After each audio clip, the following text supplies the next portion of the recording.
शांत। तो आज की सत्संग वाणी में मैं अक्ष शब्द होते हैं ना, हिंसा, जिसको 1 2 3 1 2 3 4 5 6 7 8 9 0, इस पर चर्चा करूँगा। तो ध्यान से सुनिए, गड़बड़ कहाँ होती है और कैसे होती है, और आनंद और शांति कैसे मिलती है। हमारा हर इंसान का सफ़र कहाँ से शुरू होता है? जीरो से। जीरो,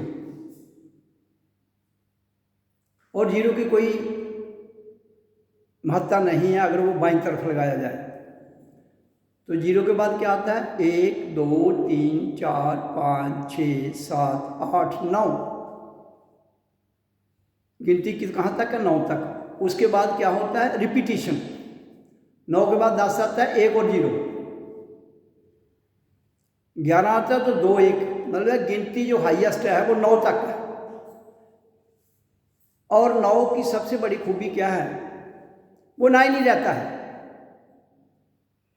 9 + 9, 9 × 9, हाँ, 9 - 9 = 0। हर शब्द उतनी ही क्वांटिटी में जितनी में है वो माइनस किया जाए तो वो शून्य में हो जाता है, 0 हो जाता है।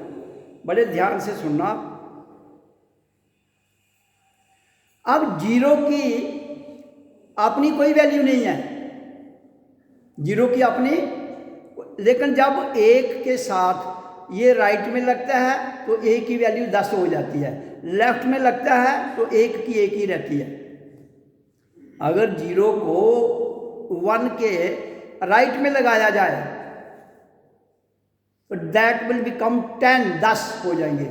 अगर 0 को उसकी बाईं ओर लगाया जाए तो 1 बदलता नहीं, किसी के साथ भी वो वैसा ही है। इसका अर्थ क्या हुआ? शून्य। 0 किसको कहते हैं? आत्मा को। आत्मा को लेफ्ट में ले जाओ तो कोई वैल्यू नहीं, आत्मा को राइट में ले जाओ तो वैल्यू है।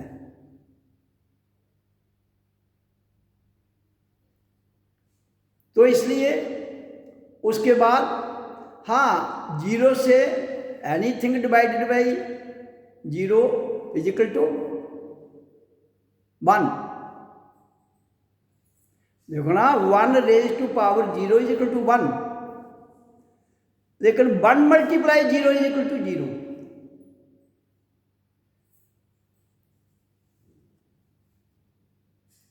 तो ये ध्यान रखना पड़ेगा। तो हमें, अगर हम 0 में पैदा हुए थे, 0 से शुरू हुआ था हमारा सफर, आत्मा 0 है, जीव उसके साथ 0 नहीं है। इसलिए जो बॉडी है, सूक्ष्म जो जीव है, उसके राइट में आत्मा रहती है तो हमारी वैल्यू बनती है। अगर उसके लेफ्ट में रहेंगे तो इसलिए लेफ्ट और राइट को ज़्यादा वैल्यू है लेफ्ट से। तो 1 के बाद 2 आ जाता है। 1 किसको कहते हैं? 1 किंग, 1 होता है राजा। आपने 1 राजा होता है। जब 2 हो जाते हैं, राजा और रानी, झगड़ा शुरू। झगड़ा, 1 में कोई झगड़ा नहीं है। 0 में तो तुम परमात्मा हो, वहां तो झगड़ा है ही नहीं, लेकिन 1 में अस्तित्व है। लेकिन 2 हुए, एक था किंग, दूसरी क्वीन आ गई, झगड़ा शुरू। 3 में आए तो ट्रिनिटी, 3। आपकी प्रकृति किससे चलती है? 1 से लेकर 9 तक, और हर अक्षर की, हर जो हिस्सा है, फिगर है, उसकी वैल्यू है। जीरो की कोई वैल्यू नहीं है, लेकिन वैल्यू है अगर ये राइट या लेफ्ट में लगता है, लेफ्ट में वन ही रहेगा, राइट में जीरो लगेगा तो 10 हो जाएगा, एक और जीरो लगेगा तो 10 टाइम्स 100, एक और जीरो लगेगा फिर 1000।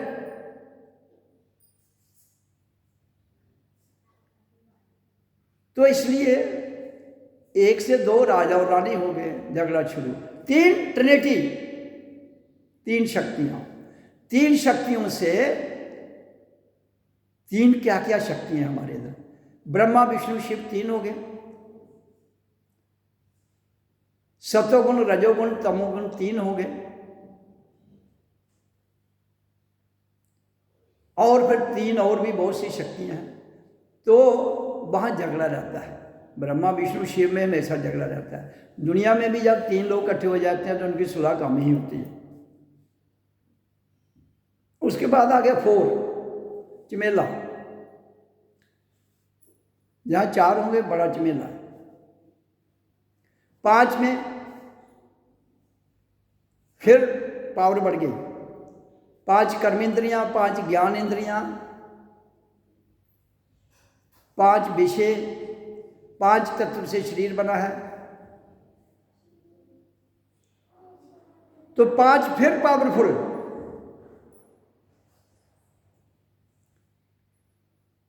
5 पीर,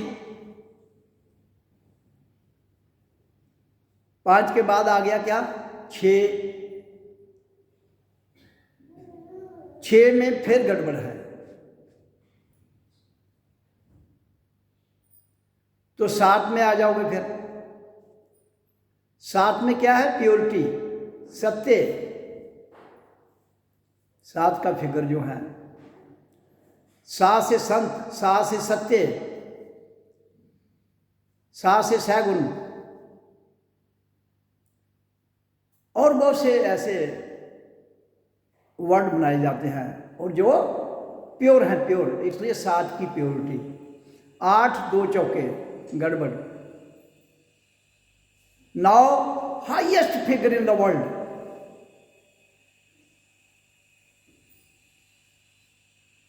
तो जब आदमी 9 और 99 चक्कर च पेइया, फिर वो माया में कहता है इकट्ठी कर लो कर लो कर लो, क्योंकि प्रकृति में सबसे हाईएस्ट फिगर 9 है। और प्रकृति में जो 9 फिगर को आदमी है वो क्या कहता है, इससे जितनी माया है इकट्ठी कर लो। वहाँ इंसान को 9 की फिगर में पहुँचता है जब, तो उसको ईगो आ जाती है, ईगो। और 9 से आगे गिनती में यहाँ 10 है, 10 है, वो हाईएस्ट सीट है, सुपर सीट है प्रकृति की। 10 के आगे मुक्ति, 10 के आगे क्या है, फ्री, मुक्त। शुरू कहाँ से हुए थे, 0 से मुक्त थे, गुंजल में फंस के 1 2 3 4 5 6, इनकी पावर है सबकी। तो प्रकृति में कितनी ही पावर आपके पास आ जाए, आप गुंजल में ही रहेंगे। जाल बुनते गए ना, तो इसलिए 9 10 10 को क्रॉस कर गए तो प्रकृति से मुक्त हो गए। फिर 0, गिनती में 11 आते हैं ना, 1 1, तो फिर इसलिए 1 जमा 1 2, 1 को 1 से डिवाइड करो, तुम डिवाइड नहीं कर सकते, 1 को 1 से डिवाइड करो 1 ही रहेगा। किसी भी फिगर से, जिस फिगर को उसी फिगर से डिवाइड करो तो रिजल्ट 0। माइनस करो तो तब भी, डिवाइड करो तो तब भी।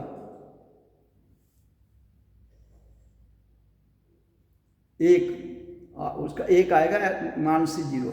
तो ये फिगरों को समझने की जरूरत है प्रकृति में, जहां सारा जाल फिगरों का है, कहां, प्रकृति में, और इंसान फिगर में ही फंसा है। फिगर किसको कहते हैं, आपकी फिगर ले जाए तो आपका फोटो हो गया, फिगर, आपकी फिगर ले ली, थंब इम्प्रेशन कहते हैं, थंब की फिगर ले लो। तो यहाँ फिगर है, वहाँ टोटली कचोल, इसलिए फिगरों से बचो। अगर आपने अपने आप में अपने आप को जानना है तो फिगरों से निकल जाओ, विचार शून्य हो जाओ। क्योंकि जब तुम एक से एक माइनस करके इक्वल टू जीरो, तो जीरो में कोई फिक्र ही नहीं है आपको। लेकिन आप जब कहते हो मेरे पास 100 रुपया था, 100 खर्च हो गया, परेशान हो जाते हो ना। आपके पास 100 रुपया है, 100 से 100 माइनस कर दो इक्वल टू जीरो। हालांकि बहुत बड़ी अचीवमेंट है, लेकिन संसार कहता मेरे पास कुछ रहा ही नहीं। क्या कहता है? मेरे पास कुछ नहीं रहा, मेरा सब लुट गया। देखो, जो लुटा सकता है अपने आप को वो मेरे साथ चल सकता है, जो लुटा नहीं सकता वो नहीं चल सकता। आज भी नहीं, कल भी नहीं, ये भूल जाओ।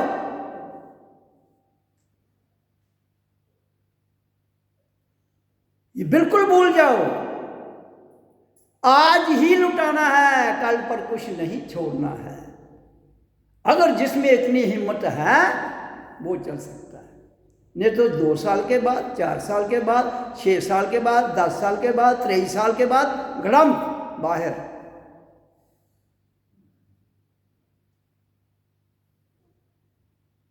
अब इससे आप अनुमान लगा लीजिए, सोच लीजिए कि ये लाइन कितनी सरल है। जीरो होना है ना, कितनी सरल है, लेकिन संसार के लिए कितनी मुश्किल है। कहते जीरो हो गए तो हम तो गए।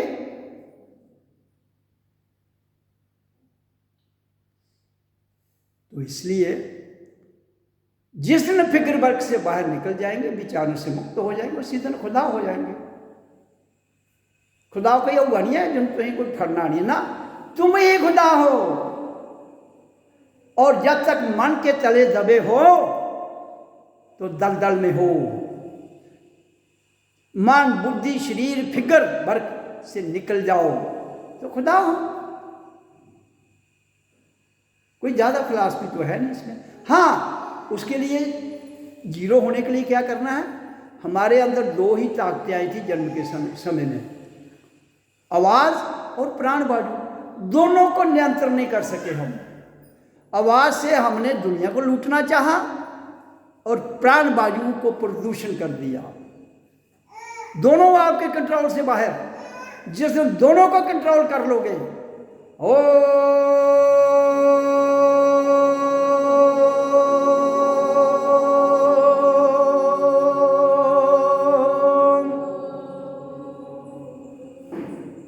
आधा एक अक्षर, बाकी सब रवा।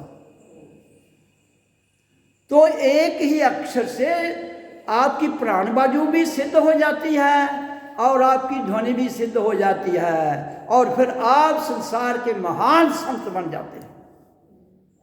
किसी से टप्पल गाने की जरूरत नहीं। वो आपको पता लगे आज मेरी प्राण वायु लेवल में है, मेरा साउंड लेवल में है, संभाव में है। और जब मैं कहता हूं कि 120 साल तुम जिंदा रह सकते हो, तो 1 मिनट में इंसान 14 से 16 सांस लेता है नॉर्मल। और जब आप, इससे क्या होगा?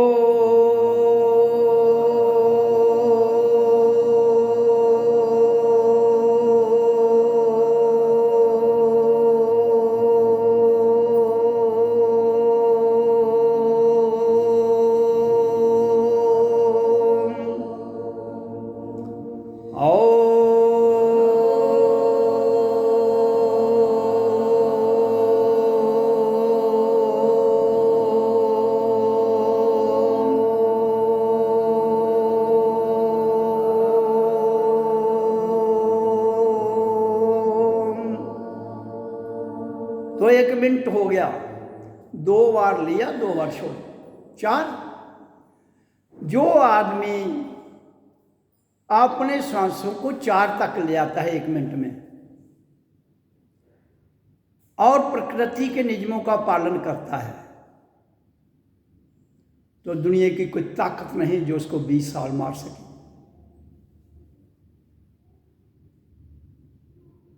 आप कहते हो मारता, कुछ ने नहीं मारना, कोई भगवान कोई शैतान कुछ नहीं बिगाड़ेगा।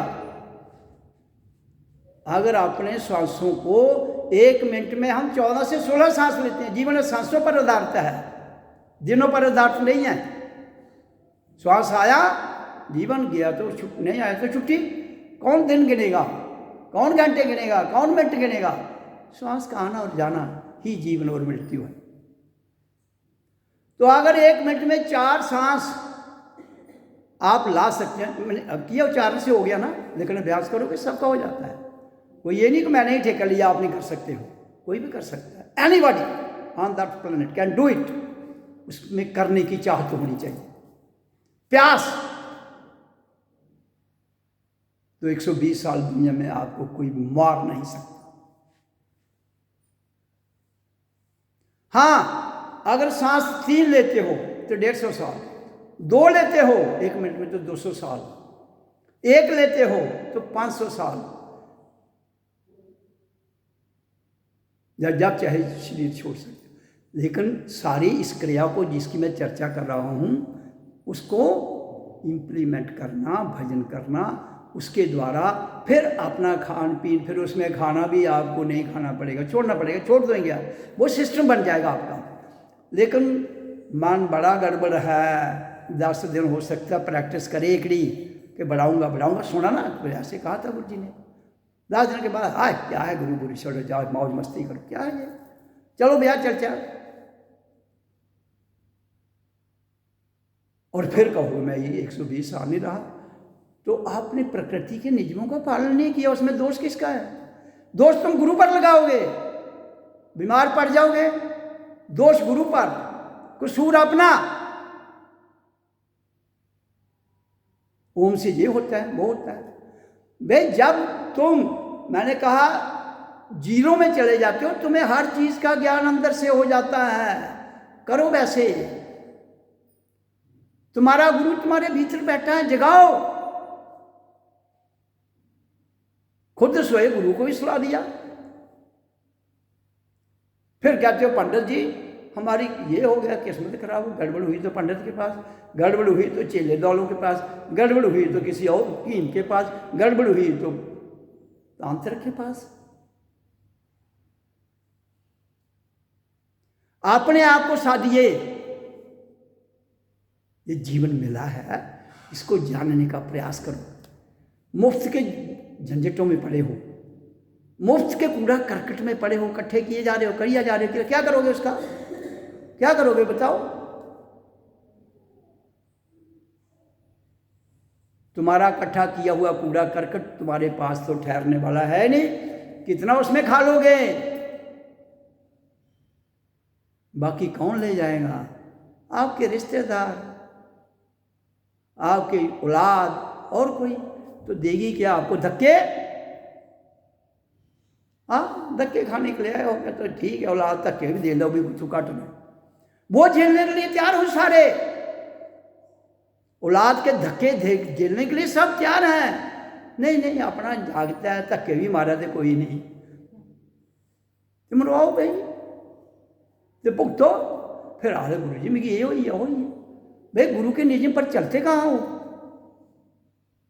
मैंने क्या कहा था कि वीरवार और शनिवार सत्संग किया हो, कौन आया था? 2-3 लोग। मतलब आपने समझा गुरु थोड़े आधा रहा तो भाई सामने आकर आनंद करना। किसी की नींद नहीं खुलती, किसी को नींद प्यारी है।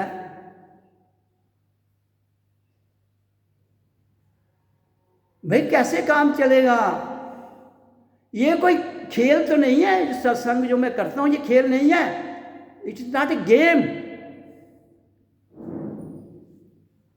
ये संसार का गेम नहीं है, ये गेम जीने और मरने की है। अपने जीवन को दांव पर लगाना, सर दे के सौदे जहां होते हैं, आज की सस्ती नहीं है।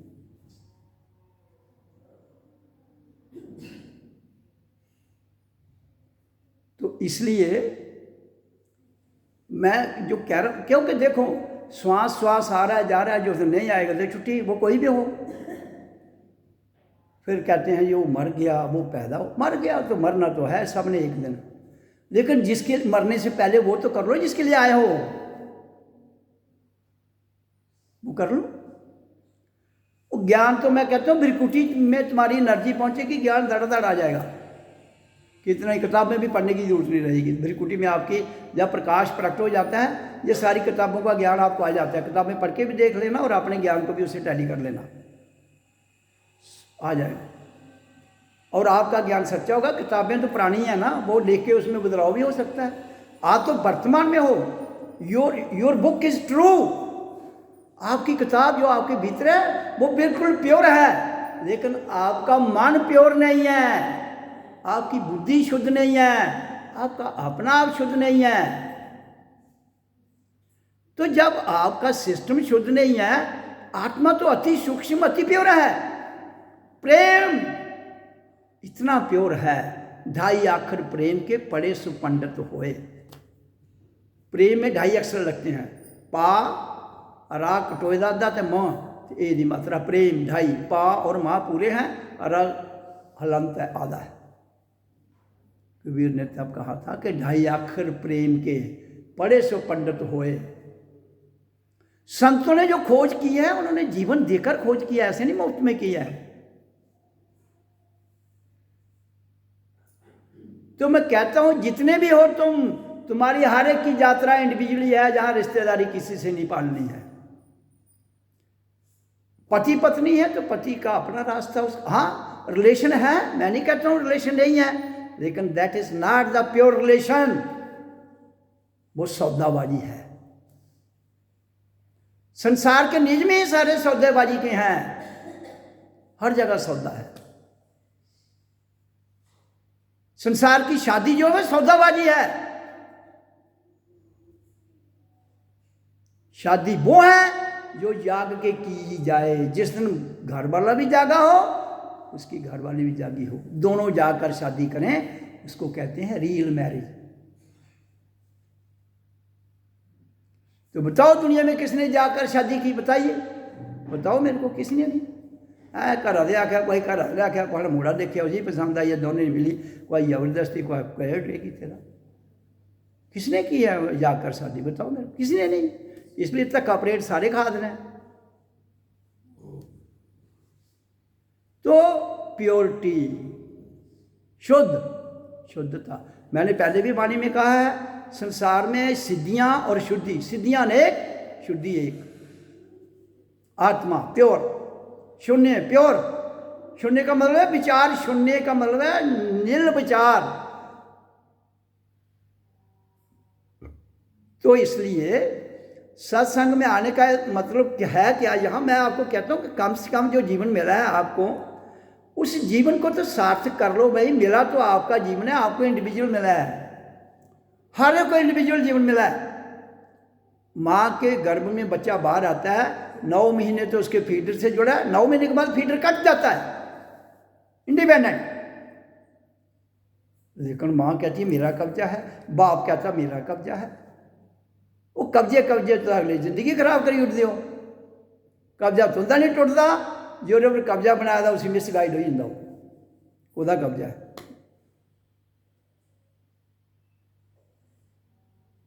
तो इसलिए कब्जे कम रखो, किसी पर भी कब्जा मत रखो, कोशिश करो। है मुश्किल, लेकिन छोड़ना बड़ा टफ है। मैं छोड़ने के लिए भी नहीं कह रहा हूं कि छोड़ना है ना, नॉर्मल रहो, शांत रहो, अपने आप में रहो, जितनी जरूरत है उतनी बात करो, फालतू बातें करके क्या मिलेगा। हाँ कर्म करो अपना, कुछ ना कुछ कर्म करो।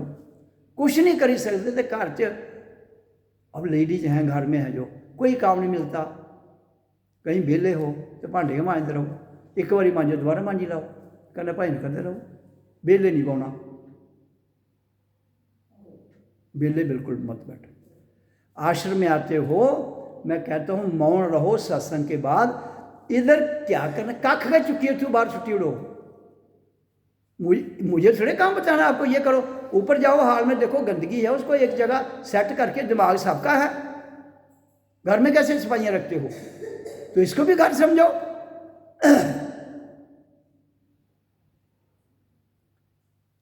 अब हमने आश्रम को एक्सटेंशन की है, आपके सामने सब कुछ किया है। इसमें आपको सहयोग आपका आ रहा है, मैं नहीं कहना नहीं है, आपके सहयोग से ही बनना है, लेकिन अंतःकरण से सहयोग कौन दे रहा है वो अपने अंदर झांक के देखे। मैं नहीं कहूंगा किसी को कुछ, अंतःकरण से प्योर, जिसको सच्चा प्रेम कहते हैं। बताओ मेरे को, मैं ये नहीं बैठा हूं क्योंकि आपसे पैसे मांगने के लिए बैठा हूं इधर, मैं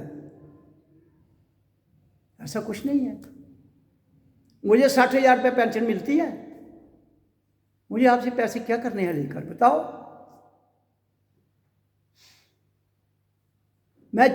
मेरा एक लक्ष्य है जीवन का कि कोई भी है उसका जीवन बदल जाए, जाग जाए, और कोई नहीं। ये तो मैं जो काम करवा रहा हूँ, मैं अपने पेंशन से भी किस्तें देकर खत्म कर दूंगा, ऐसा कुछ नहीं है मेरे को।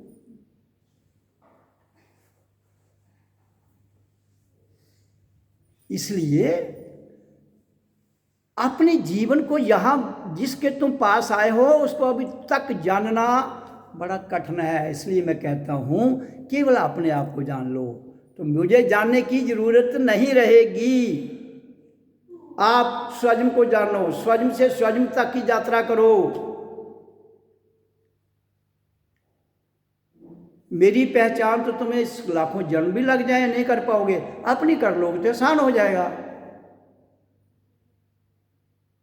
बहुत आसान। इसलिए सत्संग क्या है? सत्संग कोई सा खेत थोड़े है, आए मत्था टेकिया चलिए, ऐसा कुछ नहीं बंधु। ये क्रिया करने की लाइन है, क्रिया से क्रिया में जाना है, एक फिगर से जीरो में जाना है। जीरो से तुम आए हो, वहां ही जाना है जीते जी। जिस दिन वहां ही जीते जी चले जाओगे, you are the great state of the universe. कोई माई का लाल आपको कुछ नहीं कह सकता। जब मैंने वाणी में कहा है कि मैं अकेला एक और, पूरी दुनिया एक और, फिर भी वो मुझे नहीं गिरा सकती, क्योंकि मैं बेताज बादशाह हूं। गिरेगा तो वो जिसका ताज होगा, जिसका ताज ही नहीं है उसको क्या कराओगे? जो पहले ही जीरो है उसको क्या करोगे? काम तो उसका होगा जिसकी जेब में नोट होंगे, उसे जेब काट के ले जाओगे तो फिर जीरो होगा। लेकिन जो ऑलरेडी जीरो है, जिसके जेब में पैसा नहीं है, उसकी जेब भी जो काटेगा वो कहेगा मैं तो पागल हूँ भाई। वो पागल कहेगा ना अपने आप को, जिसकी जेब काटी वो परेशान वो हो जाएगा, जेब काटने वाला। जिसकी कट गई उसको क्या डर है? देखो ना, चोर आया चोरी करने, जेब काट के ले गया, जेब में है ही कुछ नहीं। मतलब जिसकी कटी उसको क्या परवाह है? उसको कोई परवाह नहीं, काटने वाले को परेशानी होगी। परेशानी कि नहीं होगी? कहेगा क्यों, वो निकला था कमाई करने, मिला कुछ नहीं। यही हिसाब इस संसार का है बंधुओं। संसार जिसके लिए इसकी रचना की गई थी, मकसद कुछ और था उस परमपिता परमात्मा का, लेकिन ये मन जो उसने बीच में घुसेड़ दिया, अब वो भी पछताता है कि कहाँ मन घुसेड़ दिया मैंने। उसके पास लाज है, वो लाज मैंने बता दिया, ओम का उच्चारण। फिर उसने लाज भी दे दिया, ऐसी बात नहीं है। उसने कहा ध्वनि और प्रकाश और प्राण वायु। जैसे ही हम ओम का उच्चारण करते हैं तो यहाँ प्रकाश आता है, अखंड ज्योत, और यह प्राण वायु यहाँ जाती है, और ओम की क्रिया यहाँ जाती, तो अनाहत ध्वनि, अनहद ध्वनि, अनहद भी कह सकते हो, अनस्ट्रक साउंड, अनस्ट्रक और डिवाइन लाइट, अखंड ज्योत। अखंड हो गया, यूनिटी होती है ना, इन डाइवर्सिटी, भिन्नता में अभिन्नता, तो वो ज्योत है अभिन्न बन जाती है। अभिन्न आत्मा को कहते हैं, भिन्न प्रकृति को कहते हैं। भिन्न प्रकृति को और भिन्न आत्मा को। तो इसलिए बहुत सत्संग, अब कितने 35 साल हो गया, हर वाणी में आप अगर जितने भी सत्संग रिकॉर्ड हुए मेरे सुनो, कहीं भी मैंने ये नहीं कहा है कि मैं कोई यहाँ कोई बहुत बड़ा उद्देदार हूँ। सिंपल आपकी तरह हूँ, जागा हुआ इंसान हूँ, आप भी जाग जाओ बस। और जागने का तरीका बताता हूँ, simplest way to become aware, nothing else. सरल ध्वनि प्राण, सिंपल ओम का उच्चारण करते जाओ करते जाओ, अपने आप रास्ता खुलता जाएगा, अपने आप ज्ञान धीरे धीरे आपके भीतर जाएगा। और एक दिन आ जाएगा पूरी क्रांति घट जाएगी।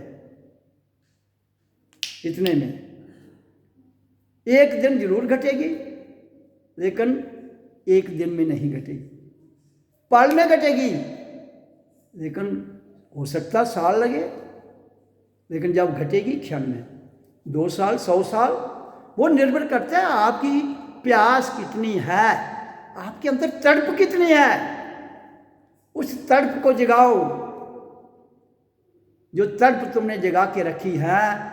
कहता है धोबी का कुत्ता ना घर का ना घाट का। क्यों ऐसा करते हो भाई? देखो मेरे को तो कोई चीट कर नहीं सकता है, लेकिन दूसरों को चीट करते करते खुद को चीट कर जाओगे। जो बिगड़े सो तेरा नाथ मेरा, कुछ नहीं बिगड़ेगा। तो इसलिए मैं कहता हूं कि अगर आ ही गए हो आप मेरे पास, कहीं ना कहीं मेरा आपके साथ कोई रिलेशन होगा। अगर इस जन्म में आ ही गए हो तो जाग लो बंधु, मैं तो यही कहूँ, इसके अलावा कुछ नहीं। ओम ओम ओम ओम ओम ओम ओम ओम।